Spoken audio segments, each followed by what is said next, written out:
Understanding Multilanguage Learners, presented by Christina Lampkin, social studies teacher, 7th and 8th grade in Charles County, Maryland. So today I'll be discussing the benefits of scaffolding classroom discussions specific to English language learners as well as multilanguage learning students. First, let's discuss what scaffolding is. Scaffolding is a teaching technique where the teacher provides temporary support to help students learn new concepts and skills. So when it comes to scaffolding your classroom discussions to improve on technique or to help those ELL and MLL students retain the information, I'm going to highlight two benefits that scaffolding offers. Okay, the first benefit is going to be improved participation and collaboration. Chunking information to help students understand will increase their confidence with the subject matter, and with that comes improved participation, more conversation, and more collaboration. Number two, enhanced language development. Again, breaking the information down into manageable chunks promotes better understanding of the content. This helps students to connect to this helps students connect their native language to their second language for better understanding. All right. So then we're going to address the benefits of using a learner's native language in a classroom as a resource. Okay, and this is something that I do often in my classrooms to make sure that my English language learners feel comfortable with the content, especially with social studies.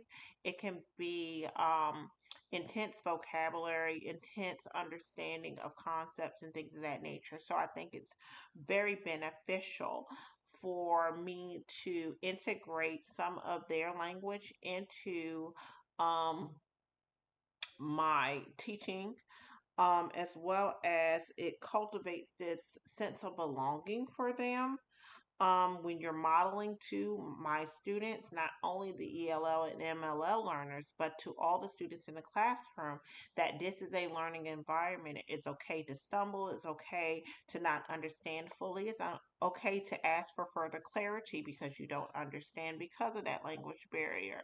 Okay. And even me utilizing, for instance, Spanish at times in my instruction practice will help the students to understand that I'm not perfect at this either, and that they can even, I ask for suggestions on pronunciation of certain words or how to say certain things in their language. So again, just re-emphasizing that this is a learning environment and that we all can benefit from the learning experience of integrating that native language in our everyday lessons.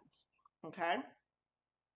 Some of the best practices to implement when introducing academic vocabulary and content to ELL and MLL students, definitely go back to the principles of scaffolding.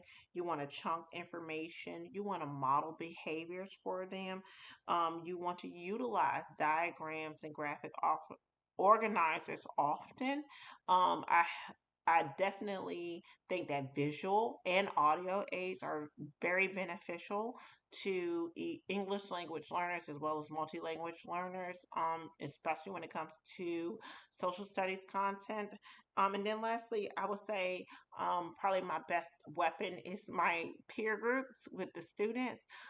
Students tend to open up a little bit more when they're with their peers, and when they need further clarity, they come to me. But definitely getting taught by your peers or having that influence from your peers is not so intimidating as coming to an adult at times for some students. So I think that's one of the best tools I have in my toolbox.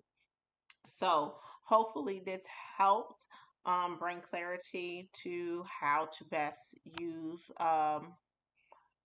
practices with multi-language learners and English language learners. Thank you.